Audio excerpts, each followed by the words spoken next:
அனைவருக்கும்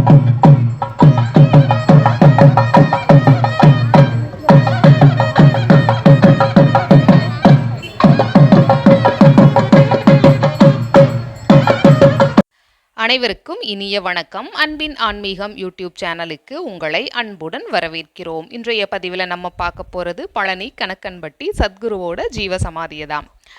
நம்ம சேனலில் முதல் முறையாக பார்க்குறவங்க ஞாபகமாக சப்ஸ்கிரைப் பண்ணிக்கலாம். சத்குருவோட ஜீவசமாதி எங்கே இருக்குது அப்படின்னு பார்த்தோன்னா, பழனிக்கு பக்கத்தில் பழனியிலிருந்து ஒட்டன்சத்திரம் திண்டுக்கல் செல்லக்கூடிய சாலையில் சுமார் 10 கிலோமீட்டர் தொலைவில் வந்து சத்குருவோட ஜீவசமாதி அமைஞ்சிருக்கு. இப்போ நம்ம பார்த்துட்ருக்கிற இந்த இடம் பார்த்திங்கன்னா சத்குரு வந்து வாழ்ந்த வீடு.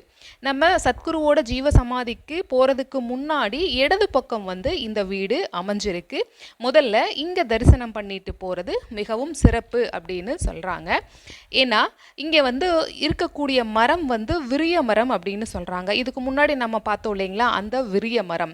இந்த மரத்தில் தொட்டில் கட்டக்கூடிய பழக்கம் வந்து நிறையா இருக்குது. குழந்தை இல்லாதவங்க தொட்டில் கட்டி வேண்டிக்கிறாங்க. அதன் மூலமாக குழந்தை பிறந்தவங்க ஏராளமான பக்தர்கள் உண்டுன்னு தகவலும் நமக்கு சொல்லப்படுது. சத்குருவோட இயற்பெயர் பழனிசாமி அப்படிங்கிற தகவலையும் நமக்கு சொல்லியிருக்காங்க. இவருடைய இயற்பெயர் பழனிசாமி, ஆனால் மூட்டை சித்தர்ங்கிற பெயர்லையும் வந்து இவர் அழைக்கப்படுறாரு. எப்பொழுதுமே தன்கிட்ட வந்து ஒரு மூட்டையை வைத்திருப்பார்னும், இவர் அணியக்கூடிய ஆடைகள் பெரும்பாலும் அழுக்காக இருக்கக்கூடுங்கிற தகவலும் சொல்லியிருக்காங்க. இப்போ இந்த மரங்களில் பார்த்தீங்கன்னா நிறைய பச்சை நிற துணிகளை கொண்டு வந்து தொட்டில் கட்டியிருக்காங்க. இவரை பற்றி சத்குருவை பற்றி சொல்லணும் அப்படின்னு சொன்னால், இவரை பற்றி தகவல்கள் வந்து நிறையா வாய்வழியான அனுபவப்பட்ட தகவல்களாகவே இருக்குது. இவர் வந்து அனைவருடைய வாழ்விலுமே வந்து அதிசயங்களை நிகழ்த்தக்கூடியவர். இந்த வீடியோவை பார்த்துட்ருக்கிற உங்களுடைய வாழ்க்கையிலும் ஏதாவது அதிசயங்களை அவர் நிகழ்த்தி இருப்பார். அதை பற்றின தகவல்களை நீங்கள் கமெண்ட் பாக்ஸில் தெரிவிக்கலாம். இந்த விரிய மரத்தை சுற்றி பார்த்தீங்கன்னா கற்கள் எடுத்தும் அடுக்கி வச்சுருப்பாங்க. வீடு கட்டணுங்கிற ஆசையுள்ள பக்தர்கள் தன்னுடைய வேண்டுதலை மனதார வச்சு இங்கே வந்து கற்களை அடுக்கி வைக்கிறாங்க. அதன் மூலமாக நிறைய பக்தர்கள் வந்து வீடு கட்டியிருக்கிற தகவலும் வந்து நமக்கு சொல்லப்பட்டிருக்கு. இப்போது முதல்ல வந்து அந்த இடது பக்கம் இருக்கிற சத்குரு வாழ்ந்த வீட்டுக்கு போகிறதுக்கு முன்னாடி அந்த விரிய மரத்தை சுற்றி கும்பிட்டுட்டு அதுக்கப்புறமா வந்து அவர் வாழ்ந்த வீட்டில் வந்து நம்ம உள்ளே போய் வந்து தரிசனம் பண்ணலாம். உள்ளே போய் தரிசனம் பண்ணும்பொழுது இங்கே பொதுவாக சொல்லக்கூடிய ஒரு கருத்து என்னன்னா, எல்லா இடத்துலையுமே வந்து அமைதி காத்து தரிசனம் பண்ணணும்னு சொல்கிறாங்க. ஏன்னா மற்ற அன்பர்களோட தரிசனத்திற்கு இடையூறு விளைவிக்காமல் இருப்பது மிகவும் நல்ல விஷயம் இல்லைங்களா. இப்போ நம்ம இந்த விரிய மரத்தை சுற்றி தரிசனம் செய்ததுக்கு அப்புறமா நம்ம சத்குரு வாழ்ந்த வீட்டுக்குள்ளே போய் தரிசனம் பண்ணலாம். அங்கே பார்த்தீங்கன்னா அவர் உபயோகப்படுத்தின ஒரு கட்டல் இருக்கும். அவருடைய ஃபோட்டோ நிறையா வச்சு மாலைகள் போட்டு அழகாக அலங்கரித்து வச்சுருப்பாங்க. நமக்கு என்ன வேண்டுதல் இருக்கோ அதை வந்து நம்ம அங்கே கொடுத்துட்டு வரலாம். அவருடைய வீட்டை தரிசனம் பண்ணதுக்கு அப்புறமா நம்ம தொடர்ந்து வந்தோம்னா இடது பக்கம் வந்து ஒரு வேப்ப மரம் இருக்கும்.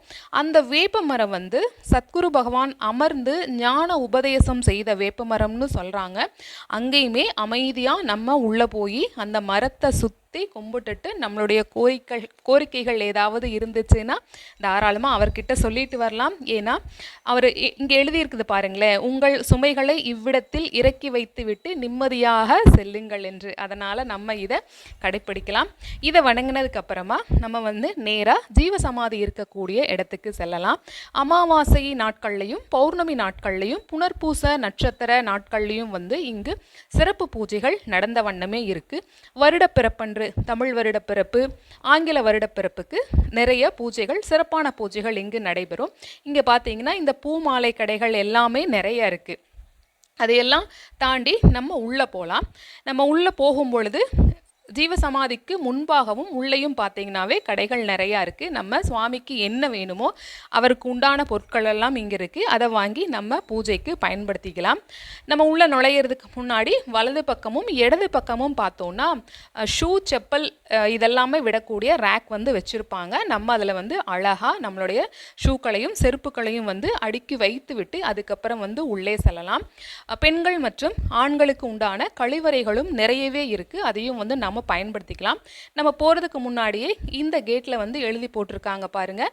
இங்கே செல்லக்கூடிய பக்தர்கள் வந்து தங்கக்கூடிய பக்தர்கள் முழு விலாசத்தை கொடுக்கணும் அப்படின்னு சொல்லியிருக்காங்க.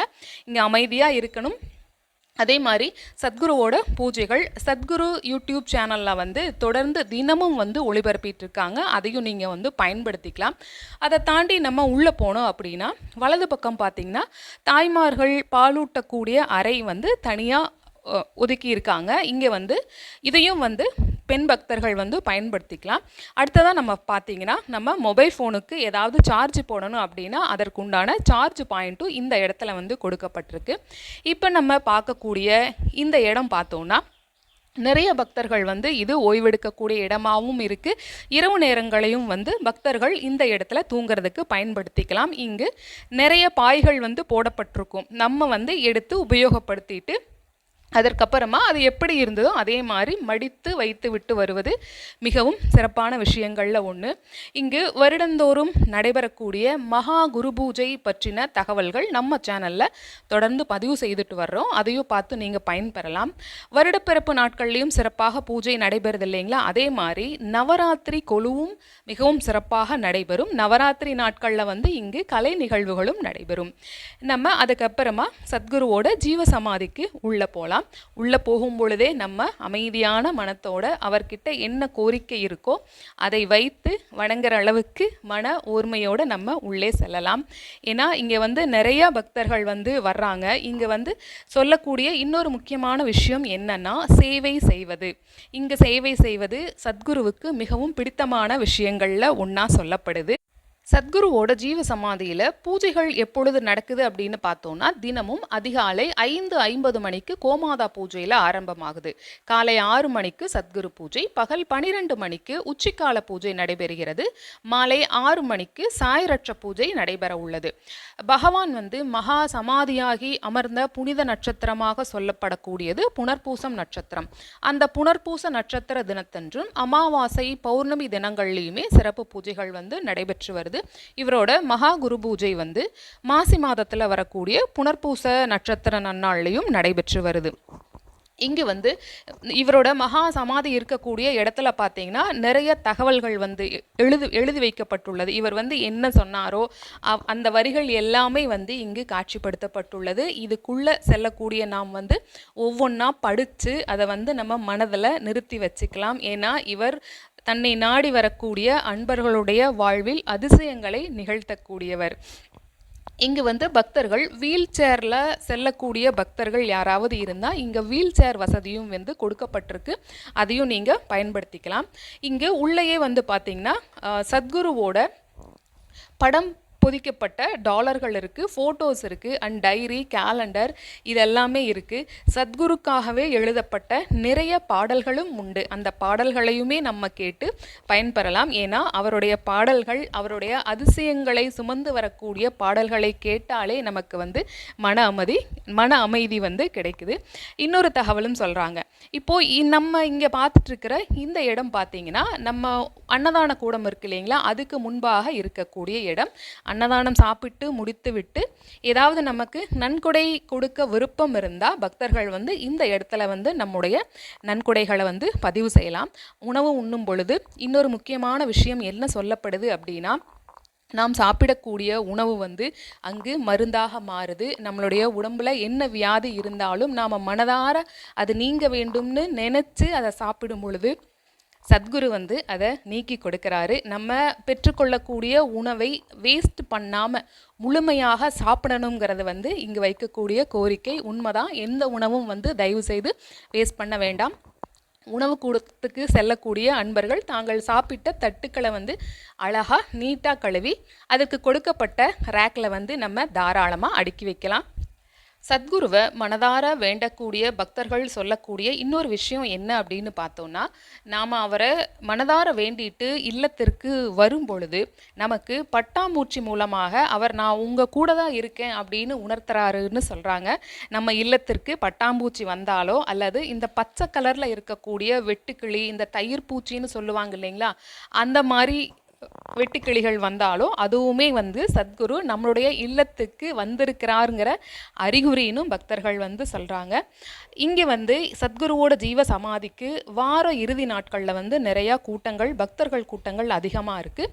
வார இறுதி நாட்கள்லையும் அமாவாசை பௌர்ணமி நாட்கள்லையும் புனர்பூச நாட்கள்லையுமே வந்து கூட்டம் அதிகமாக இருக்குது. அதனால் பக்தர்கள் வந்து கூட்டம் இல்லாத நாட்களையும் வந்து தேர்ந்தெடுத்து கொள்ளலாம். அதிகாலை நேரங்கள்லையுமே வந்து கூட்டம் இல்லாமல் இருக்கும். இப்போ பூஜை நடைபெறுது அப்படின்னா, இப்போது 12 மணிக்கு உச்சிக்கால பூஜை அப்படின்னா 11:30க்கே வந்து பக்தர்கள் வந்து நிறையா இந்த அவரோட சமாதியில் வந்து ஒன்று கூட ஆரம்பிச்சிடுறாங்க. 12 மணிக்கு ஆரம்பிக்கக்கூடிய பூஜை அரை மணி நேரம் 12:30 மணி வரைக்கும் மிகவும் அமைதியாக நடந்த வண்ணமே இருக்கும். இந்த வாய்ப்பை நம்ம பயன்படுத்திக்கலாம். சத்குரு உங்களுடைய வாழ்க்கையில் ஏதாவது அதிசயங்கள் நிகழ்த்தி இருந்தால் அதையுமே நீங்கள் இந்த கமெண்ட் பாக்ஸில் பதிவு செய்யலாம். உங்களுடைய ஒவ்வொரு அனுபவங்களும் மற்றவர்களுக்கு வழிகாட்டுதலாக இருக்கும். ஞாபகமாக நம்ம சேனலுக்கு சப்ஸ்கிரைப் பண்ணுங்கள். நன்றி, வணக்கம்.